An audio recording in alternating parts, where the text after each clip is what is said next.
El otro día vino una madre al centro de salud y me dijo que no quería vacunar a su hijo. Y le dije, mira, haces bien, la verdad que el niño es bastante insoportable.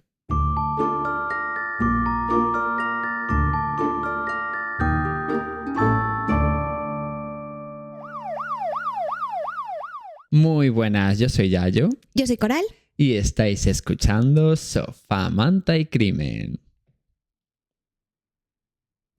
Hoy no dices nada criticando este podcast. Pues mira, ya que me preguntas, sí que quiero decir una cosa, aunque no criticando exactamente el podcast. Miedo. ¿Puedo parar de encontrarme oyentes de este podcast en situaciones en las que solo hago el ridículo? O sea, ¿acaso soy el demonio, no? Para que el destino me esté tratando de este modo. Efectivamente lo eres. No, es que lo digo súper en serio. O sea, se me tiene saludado estando en una cola del baño mientras estaba yendo a cagar en un festival. En un Ikea, no hay que contar tanto detalle.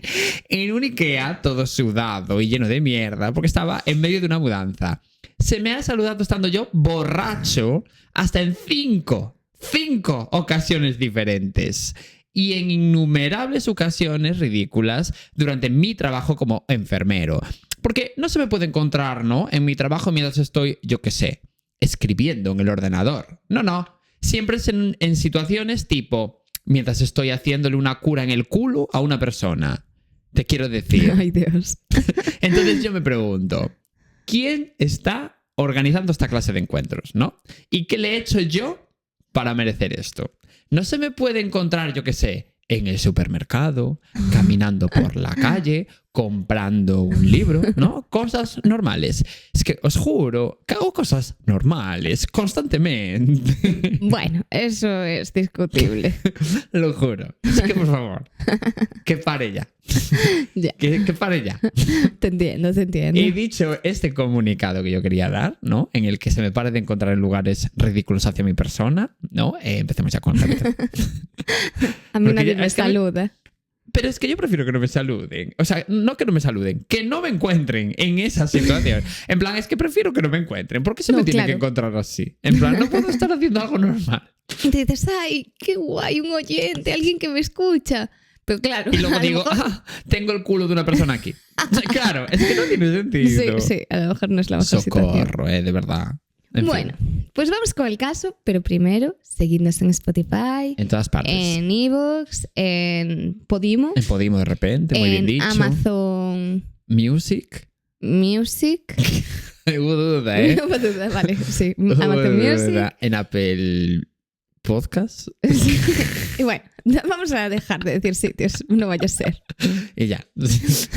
En la consulta de Yayo. En la consulta de Yal. Eso es así. Bueno, vamos allá con mi caso, porque es un caso muy, muy complicado este. Pero he de decir que la policía lo hizo muy mal, pero a la vez muy bien. Wow. Sí. Porque no hay investigación de la Guardia Civil que no recuerde este caso sin emocionarse de lo terrible que fue.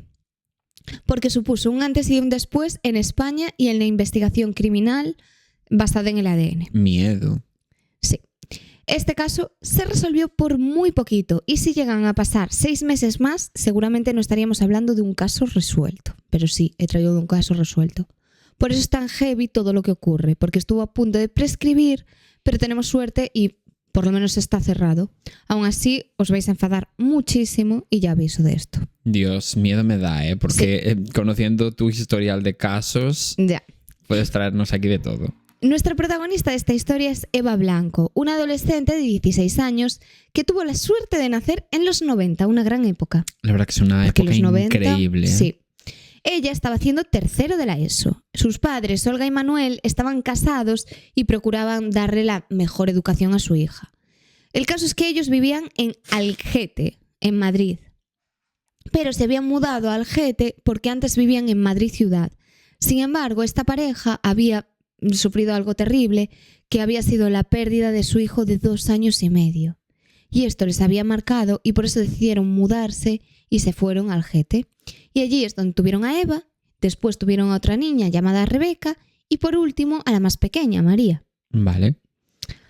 Y bueno, ahora ¿Cómo de que pequeña estamos... era María? Muy pequeña. Muy Muy pequeña, sí. Bueno, y ahora que estamos algo ubicados en esta historia, nos vamos a un poco el día de los hechos. Nos situamos en la tarde del sábado 19 de abril de 1997. Abril e incluso Cerral. Incluso, cerrar. Incluso. Estamos a nada de abril, ¿eh? ¿Sí? De la época de Elena Furiase. Sí, sí, es verdad. Cómo le gustaba esa época. Y Eva se fue a jugar al tenis con sus amigas por la tarde. Y después volvió a casa a cambiarse porque tenía un plan que le apetecía un montón. Por la noche, ella y todas sus amigas se iban de fiesta a una discoteca de allí del pueblo. Y ese día su madre le dijo que podía volver más tarde, le dio permiso. En vez de entenderte de allí del pueblo, te entendí del Diverpueblo. Y me estaba pareciendo genial que exista un Diverpueblo. No era un Diverpueblo, no. Entonces le dejó como quedarse un poquito más, una media hora más hasta las 12, que normalmente le dejaba hasta las 11:30. Pero es verdad que vio que estaba siendo muy responsable y estaba empezando como a darle un poquito más de libertad. Y se volvió loca y dijo, 30 minutos más. Ya. Es que a ver. Y las 12 como que le parecía una hora bastante prudente, la verdad. Vale. Y Eva había dicho que volvería más o menos sobre eso, la medianoche. Pero fue como de las primeras en marcharse. Se fue, bueno, cumplió bastante bien el horario porque eran las 11, o sea, las 12 menos cuarto, las 11:45. Vale. Sí. Entonces, claro, ella como que tenía calculado, tardó 15 minutos en llegar a mi casa y llegó a las 12 y llegó bien. Vale. O sea, responsabilidad, encima que le estaban dando esta libertad. Y una amiga fue con ella, la acompañó como un trozo del camino a unos 700 metros. La acompañó como a una zona residencial de Valderrey. Y allí se despidieron. Y desde ese punto, el camino hasta su casa era bastante corto, porque en 15 minutos tenía que llegar. Entonces, por eso digo que lo tenía todo muy bien calculado. Para ahorrar tiempo... Bueno, para llegar a las 12. Claro, Tampoco 11:58. No. Para ahorrar tiempo, Eva, aprovechó el tiempo hasta el final. Claro. Y Eva decidió tomar un atajo que conocía bastante bien. Era como un caminito habitual entre los chicos del barrio, el que utilizaban como a diario para irse al colegio y llegar antes. La mítica. Claro, así no hacían como el rodeo por el centro de la ciudad. Era como un trayecto familiar, casi automático, que tampoco escondía ningún peligro. Pero claro, esa noche algo cambió y Eva nunca llegó a casa. Ay, Dios. Ya. No me esperaba como...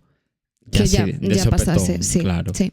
Y como Eva siempre había llegado a tiempo, pronto su madre se empezó a preocupar. Le parecía rarísimo que Eva no volviese a tiempo y sin esperar mucho más llamó a sus amigas. Y le dijeron que Eva que ya se había ido. Entonces, claro, ahí se preocupó todavía más porque dijo, si no está, es que algo le ha podido pasar. Entonces, corriendo, llamó a su marido, que esa noche estaba trabajando, porque Manuel trabajaba como conductor de grúa. Vale. Y recibió la llamada y rápidamente se fue a buscarla al pueblo y le pidió ayuda a su sobrino, que además era policía local y era también el padre de una amiga de Eva, que se llamaba Vanessa, una de las que había llamado. Y cuando las había llamado, Vanessa le había contado que había dejado a Eva al lado de su casa. Entonces, claro, como que tendría que haber llegado ya. Claro. Sí, que no había posibilidad. Claro, entonces aquí la preocupación fue enorme. O sea, no pararon ni un segundo, no esperaron nada de tiempo los padres de Eva, lógicamente. Entonces, al no encontrarla, los padres denunciaron corriendo su desaparición en la comisaría de la Guardia Civil a la 1 de la madrugada. ¿Qué pasa? Que aquí es cuando te decía que lo habían hecho mal, porque la policía se mostró muy dudosa ante la posibilidad de presentar un informe de desaparición después de poco más de una hora que había pasado. Ya. O sea, casi al momento decía, mira, es que no necesitamos más tiempo. Y esto es lo duro, que el guardia civil de la puerta incluso le llegó a decir a la madre que los chicos de su edad estaban todos drogados y que probablemente ella estaba tirada en algún portal.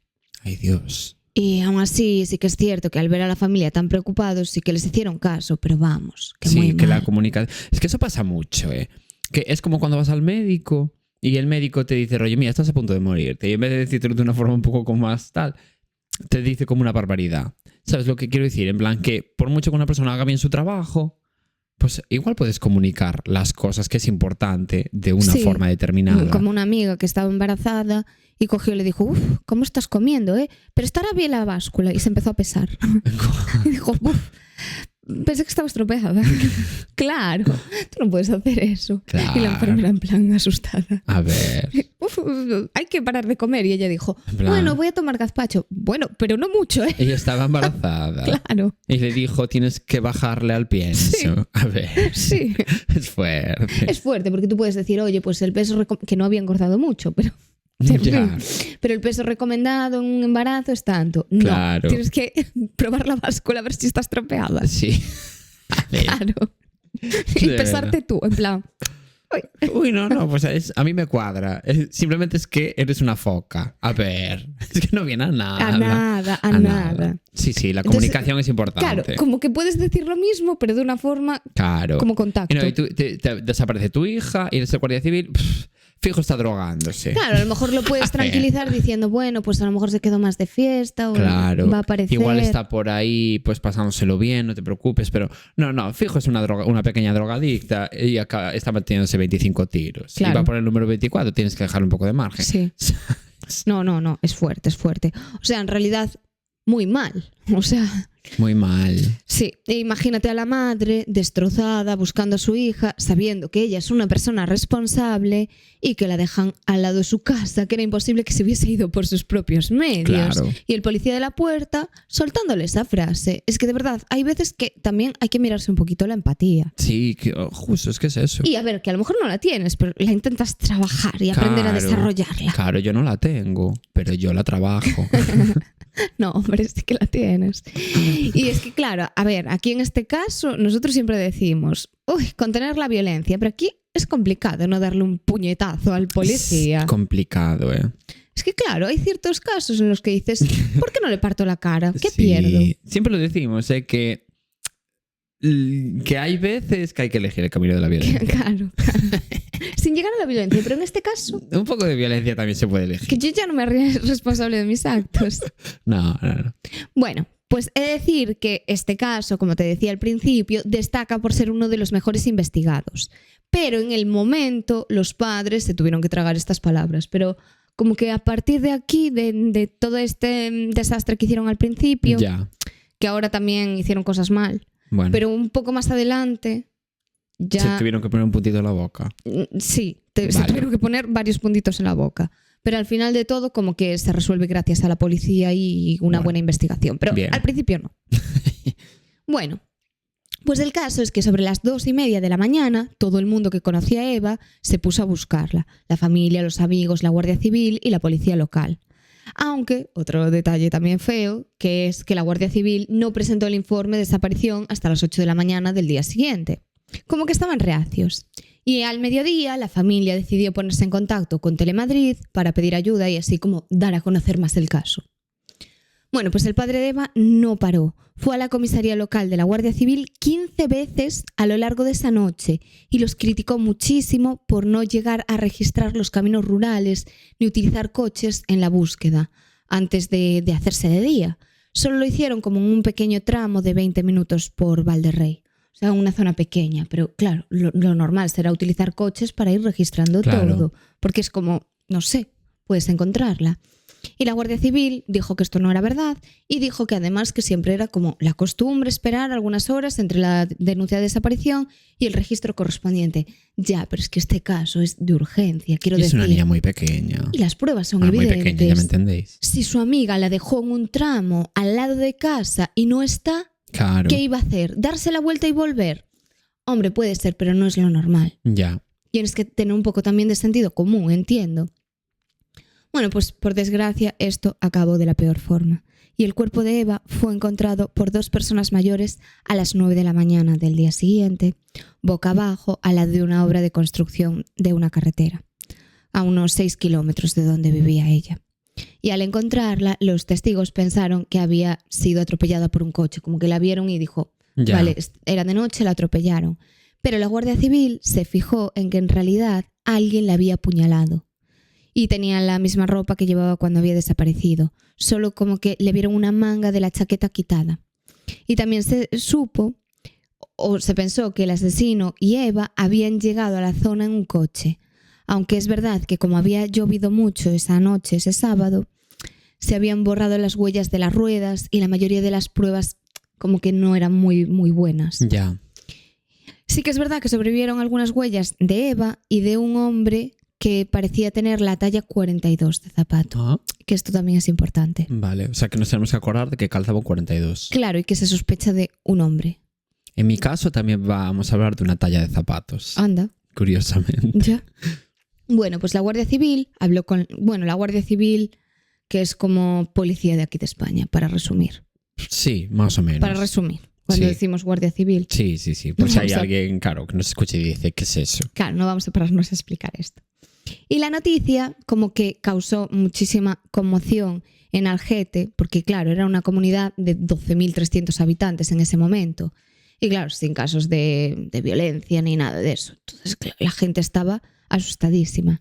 Y al funeral de Eva fueron 2.000 personas. Dios, Que todo el mundo se muchísima movió. gente. Claro, todo el mundo sabía lo que había pasado y estaban Ya. como fatal por la noticia. Sí, como conmocionados. Sí. Y bueno, empezó la investigación y se pudo saber que había sido apuñalada en la espalda 19 veces antes de morir. Y esto había sido sobre las 4 de la madrugada. El arma era una navaja que tenía como entre 8 y 10 centímetros, más o menos. Y la primera puñalada se le hizo mientras estaba sentada en un coche. Y el resto después de que intentase correr como cuesta arriba al lado de la carretera. Dios. Y muchas de estas heridas eran superficiales, pero es verdad que la primera herida que le hicieron fue muy profunda y esta Ya. como que fue la más grave, Ya. que esta pudo haber sido prácticamente mortal. Y el himen había sido desgarrado y había semen de un hombre en la boca, en la vagina y en la ropa interior. Dios. Y también se le quitó una fibra que tenía, una fibra roja que tenía en la boca, y se supo que era como una especie de tapicería de coche. Y claro, ahí se confirmó un poco la teoría de que sí había estado en un coche. Ya. Ah, claro, y sería el coche... Bueno, El claro. coche de un hombre. Vale. O sea, no era el coche en el que la habían traído como 15 minutos antes de llegar a casa, ni nada de eso, ¿no? Es que ella fue andando. Ah, vale. Claro, ella el camino lo hizo andando. Pero con su amiga, digo, la amiga que la había dejado allí... Sí, la amiga la dejó allí, pero entiendo que la Pero- acompañó andando. Ah, vale. No Yo lo sé. Pensé que era en coche, no sé Creo por que qué. no. No, Vale. porque si no la llevaría hasta su casa. Ya, también es verdad. Sí. Yo creo que la acompañó andando y dijo, bueno, pues yo me vuelvo a la fiesta, Ya, o la me voy a mítica. casa y tú ya te quedas aquí. Y Vale. ya vas andando. Pero claro, fue fatal. Ya, Y recordemos que estos padres habían perdido antes a un hijo. es verdad, Dios, sí. Es que O sea, hay gente perdieron 2 hijos. muy desgraciada para eso, que dices, Dios, ¿cómo Toda cómo la mala puede suerte pasar? te toca Sí, a ti. Sí, justo. sí. Que por estadística, no. Claro. No, terrible. Bueno, el caso es que como el cuerpo había sido encontrado vestido y sin signos de violencia, como que todo el mundo pensó que había tenido sexo consentido y que al final había habido una discusión y que por eso la habían matado. Ya. Pero los padres de Eva decían que su hija había sido secuestrada y violada a punta de cuchillo, y que luego la habían matado pues para evitar los problemas Ya. de una denuncia o lo que fuera. Esta era la teoría de las dos partes y veremos cuál era la cierta. Al principio, la Guardia Civil, creyó que, pues, investigando un poco, ya el caso se cerraría. Pensaban que una persona que Eva conocía se acercó en un coche, se ofreció a recogerla y la llevó a casa, y en todo esto pues fueron al sitio este que estaba en construcción, como un sitio donde las parejas se acostaban. Por eso también pensaban que había sido consentido. Ya, como zona de cruising en donde tú y yo dormimos un día en coche, Ay, quieres sí, decir, qué en horror. Valencia. Qué horror, qué horror. Sí. Pasaron cosas turbias. Es Qué que- miedo. Yo lo pasé fatal, fue el peor día lo de mi pasaste vida. fatal y yo solo dormía y dormía. Y coches persiguiendo, no sé yo qué está pasando. No, horrible. Bueno, el caso es que pensaron que habían ido a esta zona como de cruising y habían tenido relación. Bueno, es que una cosa es el cruising y otra cosa es... No, porque tú estás pensando en cruising gay, pero puede ser cruising No, gay. pero que vas con tu pareja, no que Ah, vas a ya. hacer cosas. Como un picadero. Claro, como Ya. un picadero. Y que tuvieron relaciones sexuales antes de que ella fuese asesinada y que habían discutido y que por eso se había dado todo. Y aquí el primer sospechoso, lógicamente, fue el exnovio de Eva, que hacía poco había roto con ella, entonces pensaban que podían haberse ido juntos en Ya. algún momento.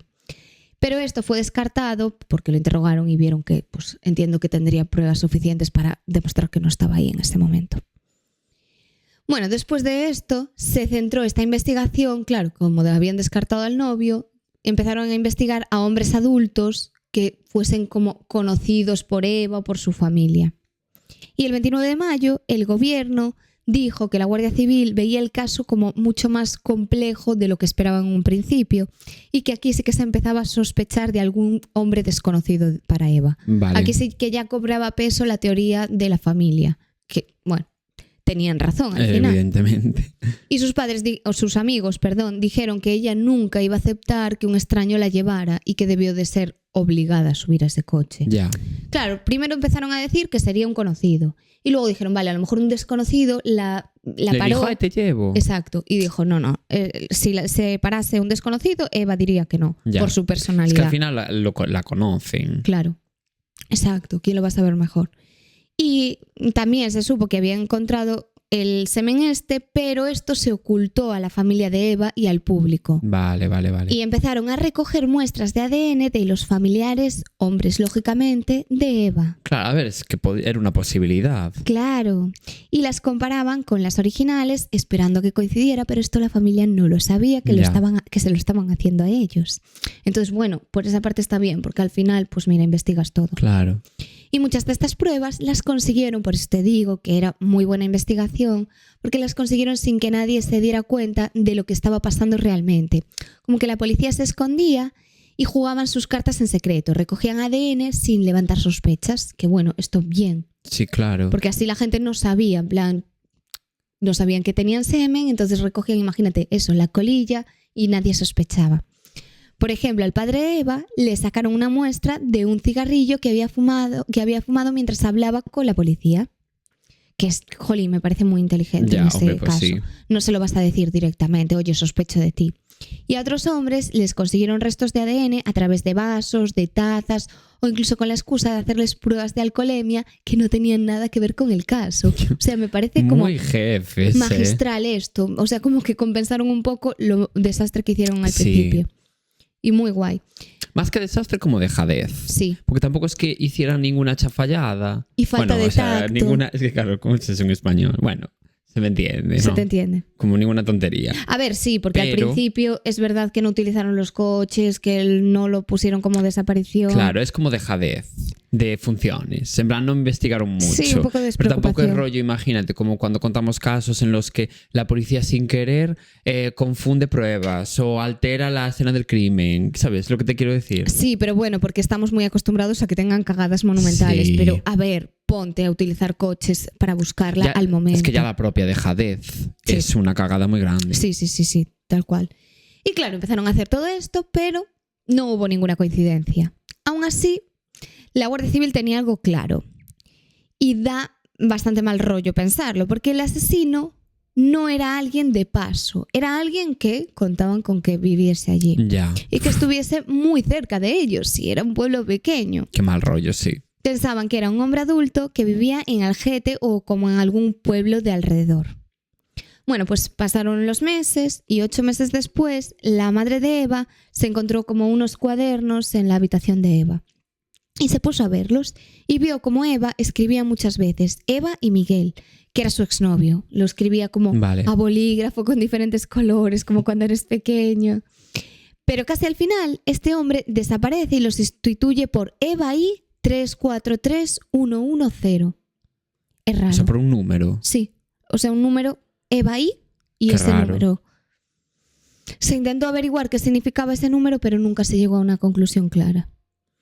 Ya os digo que esto tampoco va a ser muy relevante, así que Código tampoco. interno. Sí, algo de ella, personal. Bueno, pues después de excluir como sospechoso a su padre cuando le hicieron la prueba de esta de ADN, él empezó a hacer como una especie de campaña para que los habitantes del pueblo se ofreciesen a dar muestras voluntarias de ADN para conseguir atrapar al asesino.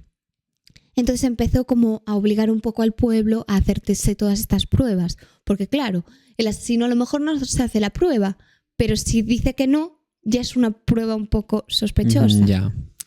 Entonces, bueno, en este proyecto le ayudó el alcalde de Algete, que en noviembre de 1999 pidió a todos los residentes hombres de Algete, que tenían más de 16 años, o sea, como unos 5.000, que dieran muestras voluntarias de cabello, de saliva, si querían ofrecerlas como algo voluntario. Ya.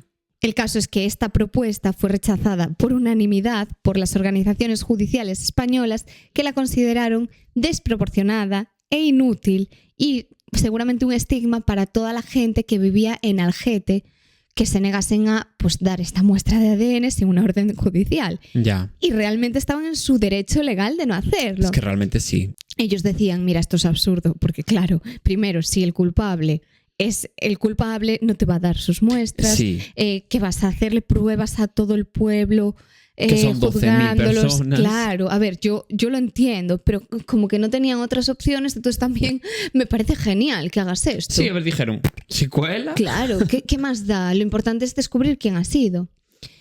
El caso es que el padre de Eva recibió 2013 muestras de vecinos de Algete y de localidades cercanas y las dejó en el juzgado local hasta que se decidiera un poco qué iban a hacer con esas muestras. Como que ya las tenían, entonces dijo, mira, tenemos esto. Ya. Y luego ya se verá lo que se hace.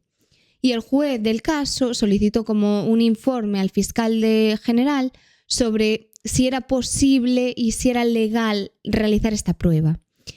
Entonces, esta respuesta fue que las pruebas solo debían realizarse en muestras de personas que pudiesen considerarse sospechosas y no solo en voluntarios. No sé si me explico. Sí. Entonces, solo se analizaron muestras de 45 personas, incluidos 12 familiares de Eva por parte de su padre y 6 por parte de su madre. Y al final, con cualquier persona que tuviese antecedentes penales o que tuviese algún tipo de conducta negativa, de sexual, algo inapropiado o de violencia, que tampoco era mucho. O sea, quiero decir, no podían hacer mucho porque solo podían utilizar como personas Concretas, sí. concretas, exacto.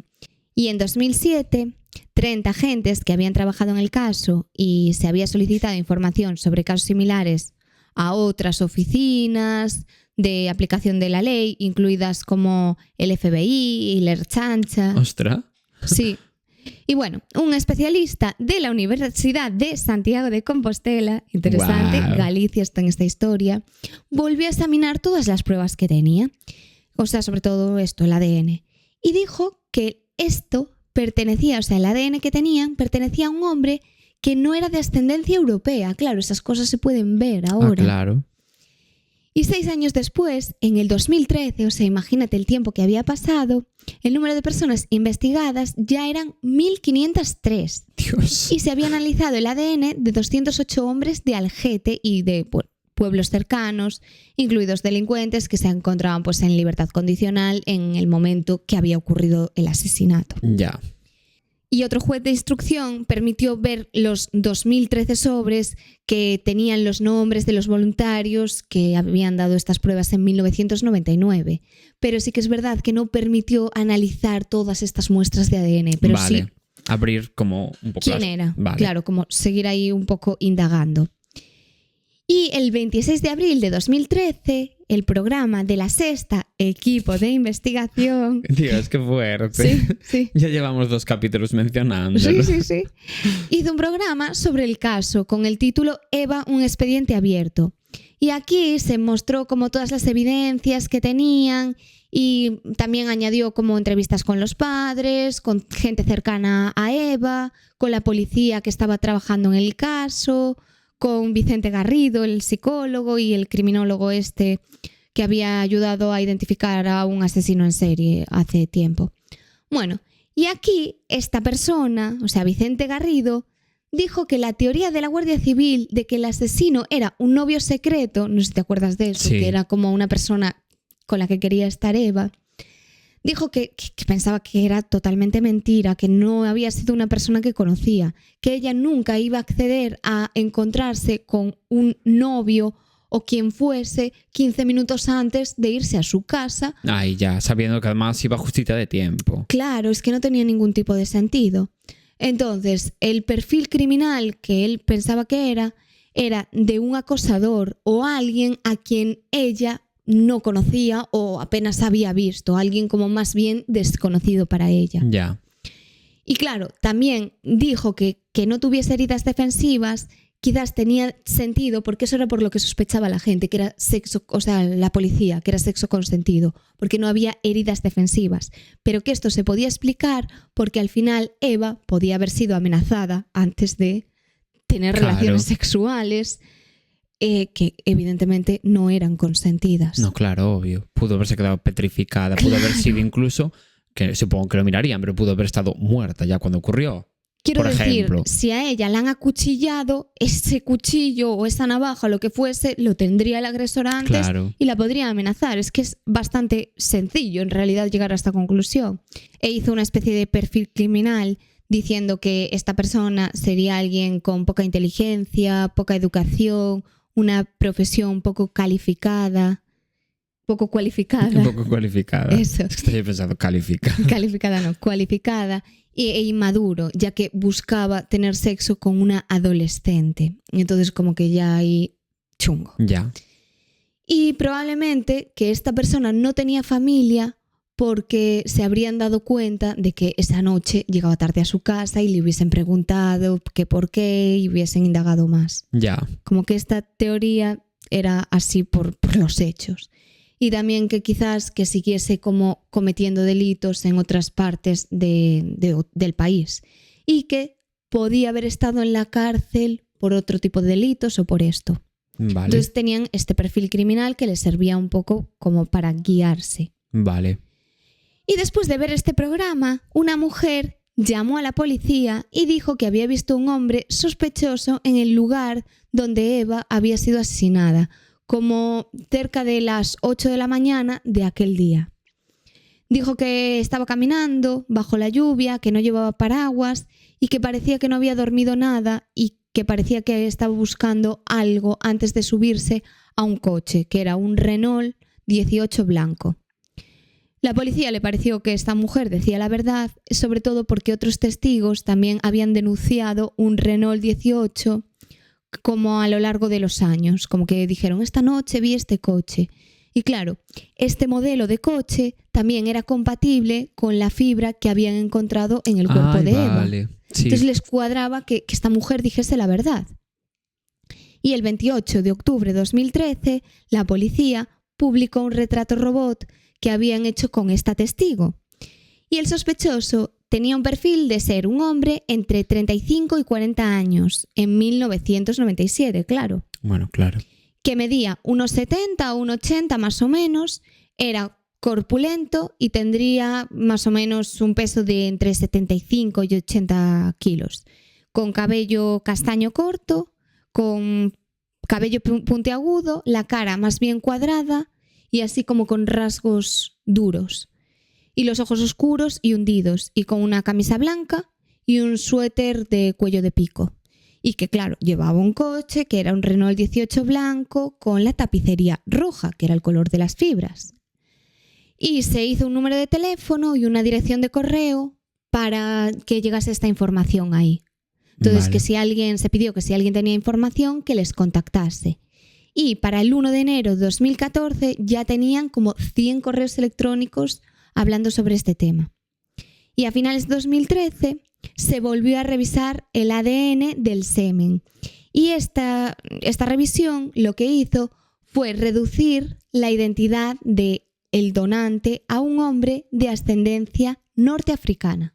Aquí ya empezaron a tener información importante. Sí, porque igual no había tantos en esa zona. Claro, esa era como muy buena pista porque aquí la policía tenía 300 norteafricanos que vivían en Algete en 1997 y que habían dado muestras voluntarias. Claro. Que esto era importante, claro, partían de solo lo que tenían, claro, de las muestras. Entonces, claro, la respuesta fue súper buena, al contrario de lo que se pudiese esperar, porque, jolín, al final estás indagando en sus vidas.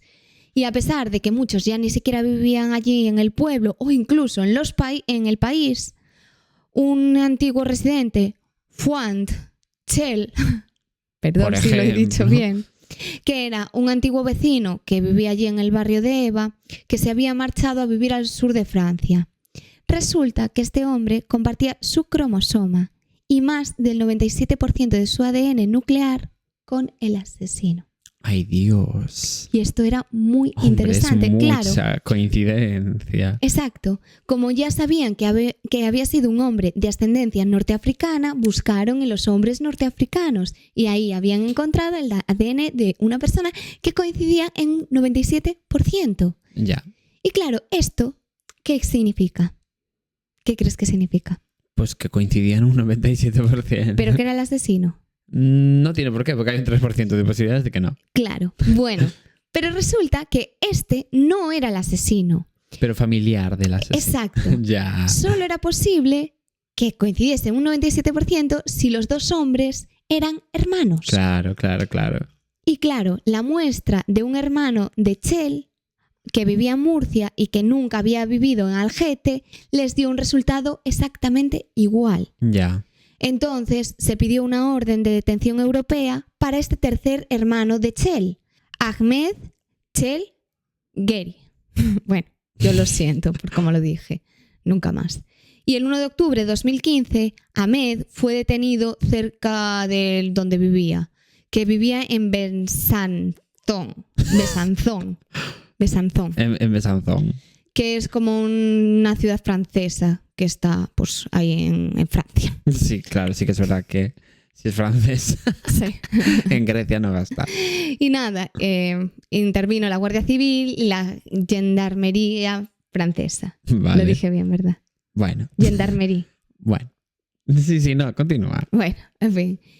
Y Ahmed, de 52 años, cuando lo arrestaron, había nacido en Taza, en Marruecos, en 1963. Tenía 34 años cuando se produjo el asesinato. Cuadraba muy bien. Claro. Y se había casado en Madrid en 1989 con una española de 20 años y había sido ciudadano español en 1990. Habían tenido 3 hijos y su mujer estaba embarazada de 5 meses de su tercer hijo cuando Eva fue asesinada. Y esta familia nunca fue incluida en la lista de residentes de Algete, porque realmente ellos vivían en una caravana que estaba allí aparcada en un vivero de plantas, donde él trabajaba como repartidor, y que esta caravana había sido como prestada por el jefe de él. Vale. Entonces, claro, Sí, la mítica de no tenían Almería. residencia como donde estaban empadronados, por así Ya. decirlo. Bueno, ¿Algete dónde está? No al lado de sabemos. Madrid, Ah, al lado de Madrid. Sí. ¿Y yo porque tenía en mente Almería? No sé. por el caso anterior. Ah, claro. Sí, te quedaste allí, en el caso anterior. Y claro, la residencia estaba en Paracuellos de Jarama, en Madrid, Ya. claro. Y él estaba como a 4 kilómetros del lugar del crimen. Entonces, claro, tenía sentido, pero a la vez pertenecía a un pueblo diferente. Ya. No sé si me explico. Y esta familia se mudó a Francia en 1999, aunque sí que es verdad que seguían apareciendo como que se habían casado en España. Que, por cierto, en este momento estaban separados y se llevaban bien, y él se había casado otra vez y estaban allí viviendo en la frontera suiza. Y ahora tenía 2 hijos de 6 años y un bebé, cuando lo habían detenido en ese momento. O sea que había tenido más hijos con esta chica. Y mientras estaba en Francia había trabajado como soldador para una empresa de maquinaria agrícola y pues la verdad sus compañeros de trabajo decían que era una persona agradable. Ya. Y cuando se le informó sobre todas las pruebas que tenían en su contra, dijo que ese día se había ido a caminar solo y cuando 2 hombres no identificados lo agarraron, lo llevaron a un descampado ante el cuerpo de Eva y que lo habían obligado a masturbarse sobre él. Esa fue la historia que contó. ¿Qué te parece? Esa mierda de historia. Y su exmujer le dijo a los periodistas que se había ido esa noche con sus hermanos, como solían hacer los fines de semana, y que nadie le había hablado de todo eso hasta después de que lo habían arrestado, cuando un hermano suyo dijo que habían estado en la misma discoteca que Eva y que habían hablado con ella después de que tuviera una discusión con su exnovio. O sea, como que le empezaron a contar esta historia, pero que ella en principio no sabía nada. Y que Eva había salido de la discoteca con los hermanos un momento, pero que luego se fue adentro sobre las 11. Y también dijo que ni la policía ni la Guardia Civil la habían interrogado a ella ni a sus hermanos durante la investigación. Pero luego sí que dijo que su exnovio, o sea, su exmarido, se volvía agresivo cuando bebía. Y el 5 de octubre de 2015, Hamed intentó sin éxito cortarse la vena yugular con un vaso de cristal en la cárcel. Pero es verdad que dijo que lo podían deportar a España para ser juzgado como 2 días después. Y el 9 de octubre se fue como a Torrejón bajo la custodia de la Guardia Civil. Y allí se negó a hacer como una declaración, pero sí que aceptó como dar su muestra de ADN, evidentemente siguiendo el consejo de su abogado. Y al final fue acusado formalmente de asesinato, violación y detención ilegal. Y se quedó en la prisión de Soto del Real esperando el juicio, después de que se le denegara que lo liberaran hasta que llegaran los resultados, ¿sabes? En plan, como que se tenía que quedar allí hasta que llegaran los resultados del ADN. Y evidentemente, al llegar las pruebas, se supo que había sido él. Había sido él, sí, claro. Que era su semen. Y el 19 de octubre, la defensa de Hamed solicitó que se liberase, pues mientras estaba esperando el juicio. Pero su abogado dijo que no había evidencia que lo vinculase con el crimen y además del ADN. O sea, como que la única prueba que tenían era el ADN. Y que, bueno, que simplemente que la hipótesis de la policía era que Eva había subido voluntariamente al coche de un adulto que ella conocía y que había consentido mantener relaciones sexuales antes de ser asesinada. O sea, como que esta versión de la policía era así. Entonces, claro, que no tenía sentido acusar a Hamed de violación a no ser que Eva hubiese accedido a subirse al coche con este hombre. Pero dada la insistencia de sus amigas de que nunca subiría al coche de un extraño. Entonces como que no tenía sentido y como que se aferraban a esta teoría que tenía la policía al principio. Y el abogado dijo que Eva nunca iría voluntariamente con esta persona porque era marroquí, que tenía como simpatías neonazis. Como que aparecía en sus diarios y recordó que la investigación se había centrado desde el principio en el grupo neonazi Bases Autónomas. Y los amigos de Eva dijeron que no tenía ninguna relación con los neonazis, que esto todo era mentira y que se lo estaban inventando. ¿No? Sí. Y la primera mujer de Hamed alimentó la teoría conspiranoica en una entrevista en la que decía que había varias personas involucradas y que toda la familia de Hamed sabían que estaba detrás de todo esto, más o menos. Y dijo esa vez que su marido había vuelto a casa entre las 10 y las 11, que no se quedaría fuera hasta tarde porque estaba embarazada y que le dijo que algunos chicos lo habían asaltado, pero que él no quería denunciarlo porque tenía miedo. Y el 8 de enero de 2016, un equipo de psicólogos de la cárcel apoyó como que se levantasen medidas contra el suicidio, estas que le habían puesto por intentar suicidarse.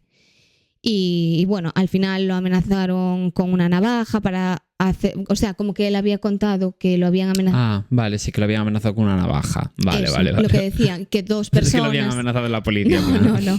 Y que 2 personas lo habían metido en un coche y que le habían hecho como eyacular sobre el cuerpo de la chica que en ese momento estaba viva. Pero eso no se lo cree nadie. Claro, no se lo cree nadie. Y dijo que nunca la había penetrado, pero claro, cuando se le preguntó por qué estaba su semen dentro del cuerpo, no pudo responder. O sea, recordemos que la versión era que le habían obligado, pero estaba el semen dentro, entonces no tenía sentido la historia. Y el 29 de enero de 2016 fue encontrado muerto en la cárcel, en la prisión de Alcalameco, después de haberse ahorcado con los cordones de sus zapatos. O sea que al final consiguió suicidarse. Sí. Y en octubre de 2020 el Tribunal Supremo condenó al Estado a indemnizar a la familia de Ahmed por no haber conseguido que no se suicidase. Entonces, bueno, en fin. Y una de las explicaciones por las 200 veces que Eva había escrito en este diario el texto del número raro era porque podía ser el nombre de una persona que conocía pero que no se sentía segura al escribirlo, como con otros novios o con otros amigos que no le importaba, como el novio Miguel. Y después de detener a Hamed, se dijo que conocía a Eva y se obtuvieron datos que podían identificarle con el número 343311, que corresponde a los años que tenía en ese asesinato, en ese momento del asesinato. Eran 34331110 y justo los 2 primeros números, 34, eran los años que tenía Hamed en el momento del asesinato, y el 3 el mes de marzo, y el 1 el día de ese mes en el que nació. Ah, vale. Y el 10 la reducción de la suma del año en el que había nacido. O sea, 1 más 9 más 6 más 3 igual a 19, 1 más 9 igual a 10. A ver, súper rebuscado. súper rebuscado. Yo creo que no se conocían, sinceramente. Yo también creo que no. Pero claro, como que Hay esa teoría en el ambiente. hay esa teoría de que a lo mejor podría corresponder a él. Pero claro, si tú intentas buscar parecidos, los vas a Los encontrar. encuentras, claro que sí. Exacto. Y bueno, hasta aquí el caso, que es complicado, pero bueno, que se encontró gracias a las muestras del ADN. Pero bueno, este hombre tampoco pagó por el crimen, No, porque realmente no. se suicidó antes. Qué heavy. Sí. En fin. Bueno, pues ahora me toca a mí. Vamos allá con mi caso, que es un poco menos... Bueno, es muy heavy también, ¿eh? Pero es menos rebuscado, Vale. te diría. Vale, al menos. sí, porque Es más fácil de entender. es lioso, es lioso. Hay menos neuronas que tengan que estar activas. Podéis volver a hacer la limpieza de la casa. Ya. Bueno, después, ya digo, de varias semanitas en las que no he hablado de disparos unidos, toca volver a la tierra prometida del crimen, al lugar en el que los padres, cuando eligen colegio, preguntan por el que tiene mayor tasa de supervivencia, o al país en el que si no estás armado, se te considera peligroso. Es decir, ya sabéis, disparos unidos. Y esta vez viajamos más concretamente a Bethesda, que es una ciudad que no nos interesa, ¿no? En absoluto, que está en Maryland. Y solo me interesa porque tiene el nombre de un estudio de videojuegos, de desarrollo de videojuegos, que por cierto compró Microsoft hace nada, por muchísimos miles de millones de euros. No sabía esa historia. Bueno. Pero bueno, no hablo idioma... Videojuego. Juguetitos. Sí, juguetitos. En esta historia, para mi desgracia, no hay mucho contexto que daros, la verdad. Si no, ya sabéis, ¿no? Que yo encantado de remontarme al año de piedra, que justo coincide con el año en el que aparece en el DNI de Coral, ¿no? Pone, Oye, Coral, nacimiento, año de piedra. un poco sí. Pero, pues yo qué sé, ¿no? No os puedo contar nada de este contexto, por desgracia. Así Vale. que viajemos directamente al día en el que ocurrió todo el drama, que fue el 11 de marzo del año 2011, no del 2001. 2011. Vale. En la ciudad de... ¿Por qué 2001? No, es que fue 2004, el 11M. Ah, vale. En la ciudad de Bethesda nunca ocurría nada malo. Quiero decir, dentro de que es de Estados Unidos, ¿no? Ocurren cosas malas literalmente todos los días. Sí, y sobre todo ahora. Sobre todo ahora, que también van loquísimos. Ahora mismo están en su momento de máxima locura. Bueno, sí, cuando no lo estuvieron, pero ahora parece que... Sí, no ahora ya están. es como craziness. Pero bueno, a lo que me refiero es que llevaban varias décadas sin que hubiese ningún crimen de asesinatos ni nada así en esa ciudad, en Bethesda. Así que todo el mundo iba muy tranquilo por su vida. Pero ese 11 de marzo del 2011 todo cambió. Porque una chiquita llamada Rachel O'Herty, pues como que se levantó tan tranquila, ¿no? Con ganas de poner una bomba como todos los días por el hecho de tener que levantarse a las 7 de la mañana para ir a trabajar. Como hoy, Como que es hoy. lunes. Efectivamente. Y diréis, ¿y qué hizo? Efectivamente puso esa bomba. Pues eso le habría gustado a la pobre Rachel, ¿no? Poner un pequeñito TNT en su pequeñito puesto de trabajo para provocar una pequeñita explosión, ¿no? Que lo reventara todo. A lo mejor sí quemaba una papelera. Igual. Pues ya le daban el día libre. Hoy ojalá. Pero no. No vamos a dar ideas. No vamos a dar ideas.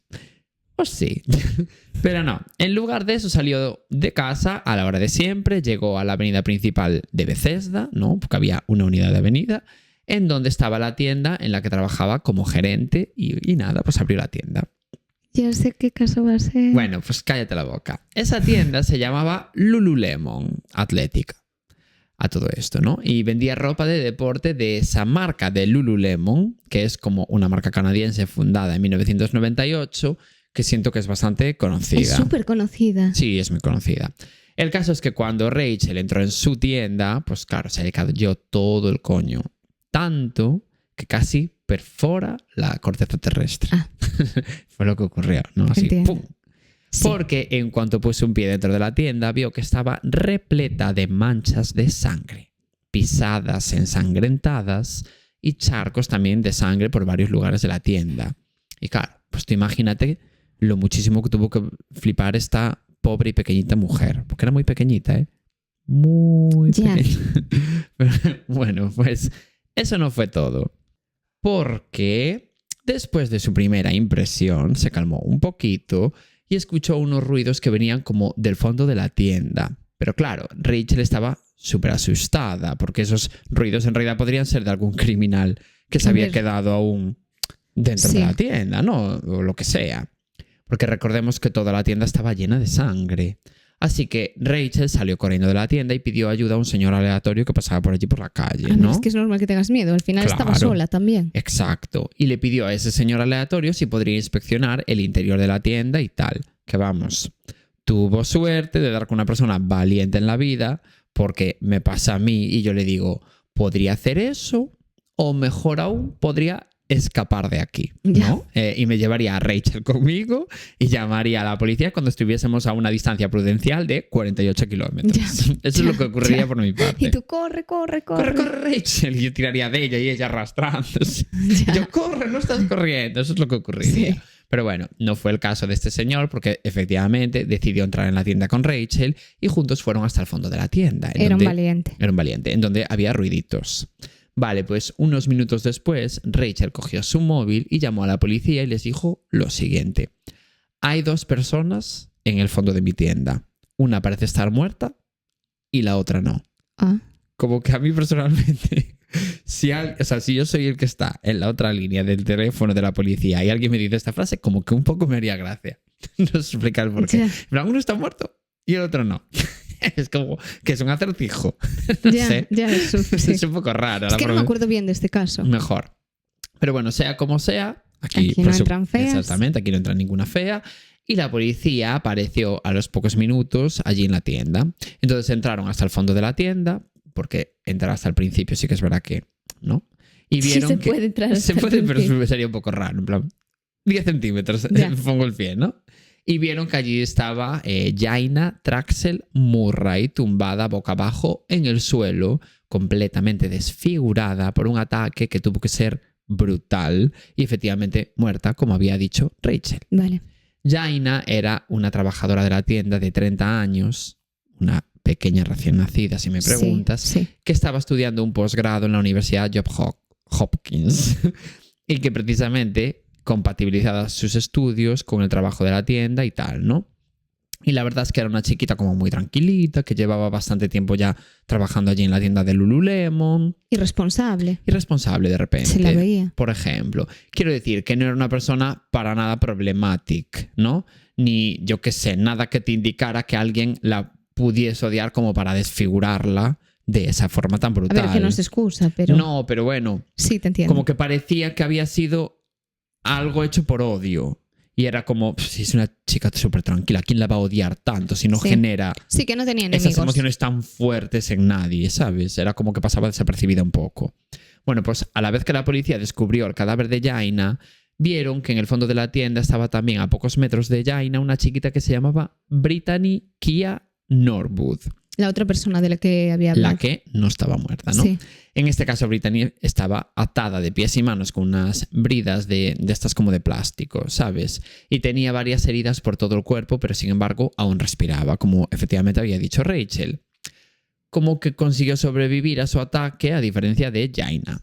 Brittany era otra trabajadora de la tienda que tenía 29 años, o sea que eran bastante similares en edad, y que llevaba también bastante tiempo trabajando en la tienda de Lululemon. Y claro, la policía, aprovechando que Brittany estaba como, bueno, con vida, ¿no? Quiero decir, le empezaron a preguntar qué había pasado mientras venía la ambulancia para llevársela al hospital, ¿no? Sí, Porque a ver. al final tenía mogollón de heridas ella Y también. era testigo de lo que había pasado allí. Exacto, y estaban con vida, jolín. Y en ese momento Brittany fue capaz de decir, mientras lloraba por todo lo que había ocurrido, que cuando Jaina y ella habían cerrado la tienda el día anterior, Brittany se dio cuenta de que se había olvidado su cartera. Así que llamó a Jaina para que volviera a la tienda, porque, bueno, era Jaina la que tenía las llaves. Vale, pues después de volver a por la cartera, aparecieron en la tienda 2 hombres enmascarados que entraron cuando ellas estaban como de espaldas a la puerta, ¿sabes? Así que no los vieron entrar.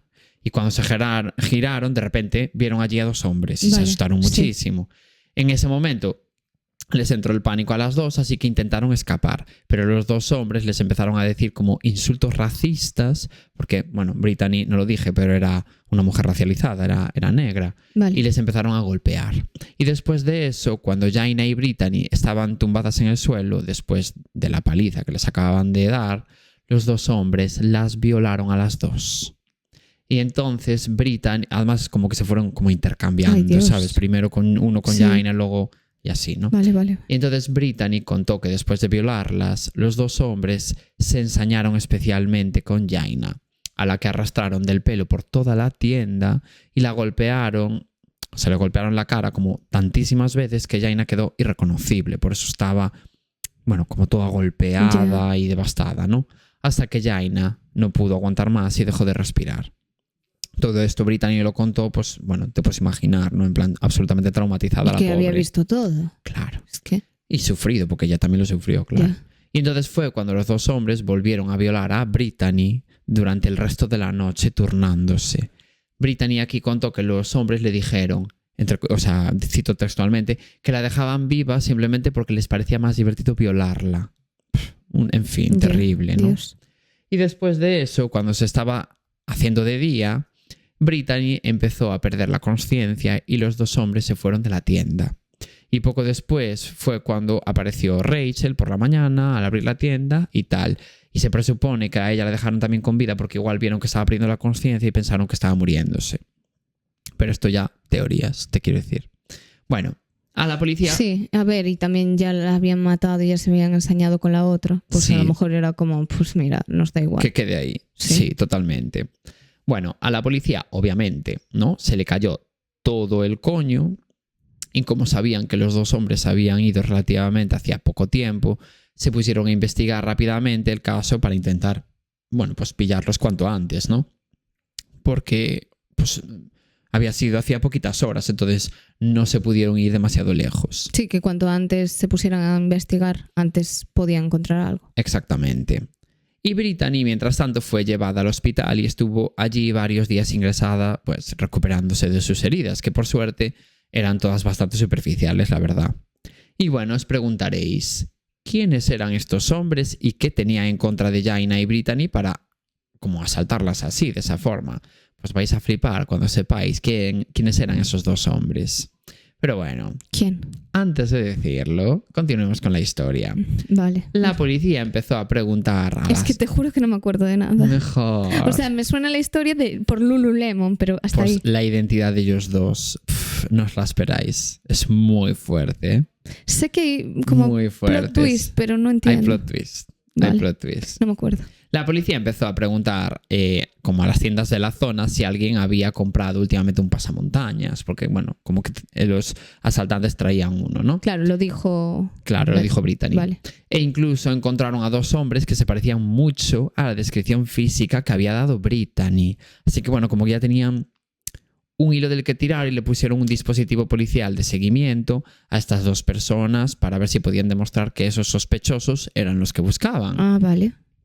Mientras tanto, toda la ciudad, que recordemos que llevaba varias décadas sin asesinatos, se puso un poco en modo esquizofrénico, ¿no? Digamos. Yeah. Porque de hecho los restaurantes empezaron a perder clientes porque la gente tenía miedo de salir a la calle y hubo gente un poco como malita que contrató seguridad privada para ir a la calle. A ver, eso es que tienes dinero y te Claro, sobra. justo iba a decir, o sea, gente un poco loquita y un poquito multimillonaria también, porque a ver quién tiene dinero, ¿no? Suficiente para contratar a un equipo de seguridad que te acompañe al Mercadona, ¿no? O al banco, te quiero decir. Pero bueno, el drama es que empezó a pasar el tiempo y la policía tenía como esos dos sospechosos que os conté antes, pero poco más. No tenía a nadie más. Habían pasado pocos días, ¿eh? Vale. Y como no avanzaban en su investigación, bueno, como que se empezaron un poquito a decir, aquí están pasando cosas, ¿no? Y de hecho, ante la desesperación, ofrecieron $150,000 de recompensa a cambio de algo de info sobre el caso. Bueno, pues llegados a este punto, no voy a ser más malo, ¿no? Y voy a desvelar este misterio. Bueno, menos mal. Era difícil que la policía, la verdad, encontrara a esos dos asesinos encapuchados porque en realidad esas dos personas No existían. Ah, vale. Lo entenderéis cuando os dé como unos datos, ¿no? Que no os había dicho hasta ahora, pues para no hacer spoiler, básicamente, Vale, ¿no? vale. Resulta que Brittany tenía un historial bastante grande de pequeños robos, ¿no?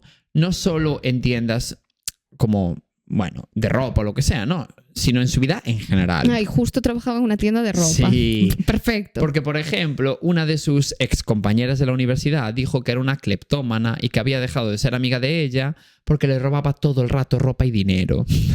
O, por ejemplo, Brittany se había ido de una peluquería una vez sin pagar después de inventarse que le habían robado la cartera mientras le cortaban el pelo allí mismo en la peluquería. Entonces, ay, me robaron la cartera, me tengo que ir porque, claro, no tengo dinero para pagar. O sea, que era una ladrona Era mentirosilla. Era una ladronzuela. Una ladronzuelita, sí. De hecho, Rachel, la gerente de la tienda de Lululemon, sospechaba también que Brittany robaba cosas de la tienda y precisamente por eso estableció como una especie de protocolo en la tienda en la que los trabajadores cuando cerraban,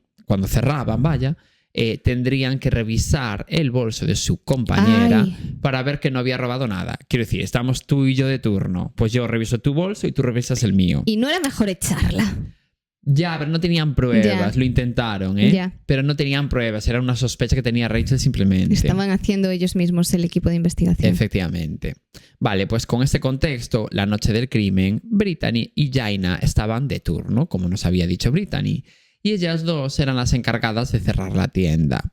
Vale, pues a las 9:45 de la noche, las dos cerraron la caja y se pusieron a revisar mutuamente sus bolsos, como decía el protocolo este de la tienda. Ya. Y al hacer eso, Jaina se fijó en que Brittany tenía escondido dentro de su cartera unos calcetines de Lululemon. Ay, unos calcetines. Pero porque era cleptómana, no es que robara miles de dólares, no, era como pequeñas cositas, ¿sabes? Y estos calcetines estaban súper bien escondidos dentro de la cartera, entonces casi no se veían. Quiero decir, porque Brittany no le dio el bolso en plan pensando que la fueran a descubrir. Claro. Le dio el bolso y lo tenía todo bastante bien escondido pensando que Jaina no lo iba a ver. Pero cuadró que no se pudo resistir a robar unos calcetines preciosos. Claro. Pero cuadró que Jaina, bueno, pues como que debió de simplemente abrir en una posición determinada el bolso y cuadró que vio los calcetines allí. Ya. Así que a las 9:51 salieron las dos de la tienda. Jaina se montó en su coche y llamó a Rachel, ¿no? A la gerente, para contarle lo de los calcetines que descubrió en el bolso de Brittany. Ya. Y Jaina no se fijó en que Brittany estaba como escuchando toda la conversación al lado, como agachada al lado del coche. Así que Brittany supo que Jaina se lo había contado todo a su gerente. Después de eso, Jaina arrancó el coche y se fue en dirección a su casa. Y entonces Brittany esperó como 5 minutos y llamó por teléfono a Jaina y le dijo que se había olvidado su cartera dentro de la tienda, que si podía volver para abrir la tienda porque ella tenía las llaves. Eso era verdad. Sí, eso era verdad. O sea, no era verdad, pero sí era verdad. Entiendo. Sí. A las 10:05 Jaina llegó y las dos juntas entraron en la tienda para buscar la supuesta cartera de Brittany. Pero entonces Brittany cerró la puerta de la tienda, se fue a buscar la caja de herramientas de la tienda, fingiendo que buscaba su cartera, y golpeó con todas sus fuerzas a Jaina con una de las herramientas que había dentro. Pero no lo entiendo. Ya lo entenderás. No, lo que no entiendo es, ya la había delatado. Pues por eso, como venganza. Ya, yo qué sé. Le provocó, atención, 331 lesiones por todo su cuerpo. 331, ¿eh? Con al menos 5 armas distintas, todas ellas sacadas de la caja de herramientas. Dios mío. La golpeó con un martillo, con un gancho metálico de estos como pesados que se usan como para sujetar a los cerdos en los camiones que van a las carnicerías. ¿Te das cuenta de cuál te digo? Sí, me estoy imaginando algo así. Vale, pues ese es, ¿no? Con una cuerda de estas gordas y con un cúter. Dios, pero se ensañó muchísimo. Muchísimo. Todo esto mientras Jaina no se pudo defender ni un solo segundo porque el primer golpe ya fue con el martillo. Entonces, claro, bueno, pues como que no pudo reponerse de ese golpe, ya se quedó así como aturdida. Y claro, después de ese vinieron otros 330 golpes más. Es que es una locura. Te quiero decir. No me acordaba de que fuera tan heavy. Mejor. Es que según la autopsia que le hicieron después a Jaina, los forenses no habían visto un cuerpo tan desfigurado en su vida. Prácticamente estaba irreconocible. Dios. Y se pudo saber que el golpe final que terminó con la vida de Jaina fue cuando Brittany le clavó el cuchillo como en la parte posterior del cuello, de forma que se lo clavó tan profundo que le atravesó la médula espinal y subió y le atravesó parte del cerebro. Ay, Dios mío. Es una animalada. No sé si quería saber eso. También bueno, pues lo que hay, estás en este podcast que te explico, ¿no? También se supo tiempo después que en la tienda de al lado, que era una tienda de Apple concretamente, una empleada escuchó cómo dos personas discutían y después una de ellas decía: háblame, por favor, no hagas esto, háblame, ¿qué está pasando? Claramente era Jaina. Y después de eso, 10 minutos seguidos de gritos por parte de la misma persona que había dicho esa frase, que era Jaina. Dios. Y después de esos 10 minutos, la misma voz de antes dijo: que Dios me ayude, por favor, ayúdame. Pero a pesar de escuchar todo eso, la trabajadora de Apple en ningún momento llamó a la policía, ni se asomó a la tienda de Lululemon a ver qué pasaba, ni nada. Había 2 trabajadores en concreto, Es no que uno, 2. no tiene sentido. O sea, tú escuchas 10 minutos de gritos seguidos, ayúdame, por favor, no sé qué, y no se te ocurre ir a revisar qué está pasando nada. En fin, la tía tan tranquila en su tiendita de la manzana mordida. Ya. Bueno, y siguiendo con la historia, después de que Brittany asesinara a Jaina fue cuando se puso como a alterar la escena del crimen para que no la pillaran. Primero de todo, le robó las llaves a Jaina y se llevó su coche hasta un parking que estaba como a 2 calles de allí. Y se quedó en el coche dentro metida como 1 hora y media mientras, bueno, pues pensaba en todo el plan para que no la pillaran, ¿no? Fue ahí cuando se le ocurrió todo el tema este de los asaltantes encapuchados, ¿no? Y enmascarados. Así que volvió a la tienda caminando, dejando el coche aparcado allí a 2 calles, sacó dinero de las cajas registradoras para simular que todo había sido por un robo, pero que, bueno, que como que los asaltantes habían tenido la mala suerte de que estuvieran Jaina y Brittany allí y se había complicado todo, ¿no? Ya. Después cogió el mismo cúter con el que había atacado a Jaina y cortó sus propios, o sea, los pantalones de Jaina para simular todo el tema de la violación. Lo cortó como por la entrepierna y tal y cual. Y con ese mismo cúter se hizo cortes a sí misma en la frente y, bueno, como por todo el cuerpo. Pero como os dije cuando ingresó en el hospital, todos esos cortes realmente eran superficiales. Ya. Que era un poco raro, ¿no? Después de eso se calzó unos zapatos de hombre, que es lo que te decía antes de que yo también iba a hablar de tallas. Pues se calzó unos zapatos de hombre de Lululemon, de la talla 43, la que calzo yo, por cierto, por si me queréis regalar algún día. Y... Ya. Que también te digo, esta persona en muchos capítulos de Mentes Criminales o de Crímenes Imperfectos se vio. Muy fuerte. Sí. Y caminó por toda la tienda pisando la sangre de Jaina para fingir que eran como las pisadas de los asaltantes. Genial, oye. Y ya por último fue cuando se ató las manos y los tobillos con unas bridas y esperó a que llegara Rachel, la gerente, al día siguiente. Y bueno, si estáis escuchando esta historia es porque obviamente la policía pilló a Brittany en algún momento de la vida, ¿no? Y es que a pesar de lo mucho que Brittany se esforzó por alterar la escena del crimen, la policía sospechaba de ella porque la historia como que era demasiado estereotípica. Ya. Quiero decir, los asaltantes reunían como un poco lo peor de la sociedad, ¿sabes? Eran racistas, porque recordemos que le habían hecho un insulto racista a Brittany, eran violadores, eran asaltantes, asesinos, y encima hicieron todo eso por robar, ¿no? Es como un poco rebuscado, ¿no? Pero bueno, al final, si era estereotípico es precisamente porque había muchos casos así. Sí. Así que la policía necesitaba pruebas en contra de Brittany, pero era como más bien una sensación de esta tía, la historia que cuenta es demasiado de libro, ¿sabes? Sí. Entonces decidieron interrogarla con la excusa de conocer bien su versión, porque bueno, claro, no la habían entendido del todo con detalles cuando la vieron allí al fondo de la tienda porque ya estaba toda magullada. Sí, en plan, bueno, cuéntanoslo bien ahora. Justo. A ver si cambiaba o no. Exactamente. Para ver, bueno, también para ver si podían encontrar de alguna forma más sencilla a los asaltantes. Le dijeron esto a Brittany, ¿no? Y una vez en el interrogatorio no hizo falta indagar mucho, ¿no? Porque la propia Brittany como que se vio un poco acorralada y empezó a inventarse cosas que no tenían ningún tipo de sentido. Por ejemplo, la policía encontró restos de sangre de Brittany en el coche de Jaina que estaba aparcado a 2 calles. Y cuando le preguntaron a Brittany si había entrado en el coche de Jaina en algún momento de esa noche, Brittany dijo que en ningún momento, que ella no entró en ese coche para nada. Ya. Y además dijo, porque juraría que Jaina me dijo que estaba como a 2 calles, no sé qué tal. Entonces la policía le dijo que habían encontrado sangre de ella en el coche. Es que con nada que encuentren que no cuadre ya pueden tirar de ahí. Así que Brittany se puso súper nerviosa y dijo, ay, sí. No me acordaba, claro, sí, me subí al coche porque Jaina, o sea, al coche de Jaina, perdón, porque los asaltantes me obligaron a mover el coche a 2 calles, claro, amenazándome de muerte. Y no te acuerdas de que saliste de la tienda. Claro. Y lo peor es que, claro, la policía entonces le dijo lo obvio.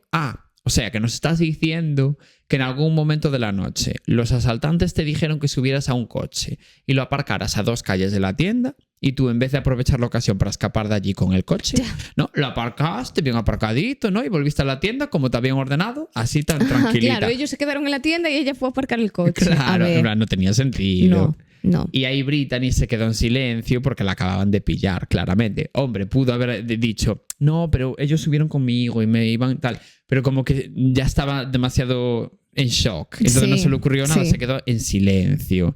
Y ese mismo día, el 18 de marzo de 2011, o sea, solo una semana después del asesinato de Jaina, Brittany fue detenida. Y en enero de 2012 empezó el juicio, que fue también un absoluto circo, ¿no? Y la defensa de Brittany intentó decir que, bueno, pues como que todo había sido por un crimen pasional, ¿no? Por parte de Brittany, porque estaba enfadada con su compañera por haberse chivado de ella y no sé qué, pero que no había ningún tipo de premeditación, ¿no? Pero claro, no coló, obviamente, por lo que sea, porque al final sabía, o sea, estaba todo demasiado rebuscado porque, oye, había modificado la escena del crimen, no sé qué.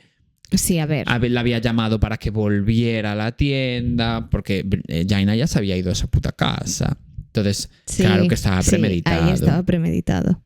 Y Brittany fue condenada a cadena perpetua sin posibilidad de libertad condicional. Y a día de hoy está, pues, en la cárcel, básicamente. Y bueno, hasta aquí mi caso. Qué fuerte. Es fuerte, ¿eh? Sí, y vaya loca, tío. En plan, ¿qué necesidad? Ya se había chivado. Pues mira, es que ya lo van a saber que has sido tú. Claro. ¿De qué te sirve matarla? Vayan, o sea, es que, ¿qué necesidad? Quedas o sea, se va a saber, quiero decir. Claro, vete de allí, yo qué sé, huye de la ciudad. En plan, deja ese curry. Deja ese trabajo, en realidad ibas a perder un trabajo y ahora de repente estás toda tu vida en la cárcel. Exacto, pero es como un poco pasional, sí que debió de ser, ¿sabes? Sí. Como que le dio tanta rabia que empezó a planear algo para asesinar a su compañera de trabajo, que encima eran amigas, ¿eh? Yeah. En plan, tampoco muchísimo, porque al final Jaina, oye, sí que si fuera una amiga tuya, tampoco le cuentas a la gerente, oye, le pillé unos calcetines. Pero bueno, que se llevaban bien, ¿sabes? En que el había trabajo. buena relación. Exacto. Claro. Bueno, qué horror. Y bueno, hasta aquí el capítulo de hoy. Sí, nunca sabes con qué zumbadita te vas a encontrar. Sí. La verdad que es que el trabajo... Todo mal. Ya, todo mal. Todo mal, porque lidias con gente que no tiene nada que ver contigo, como una asesina. Ya. Y nada, hasta el lunes que viene. Y esperamos que resultaran interesantes. Exacto. Chao. Chao.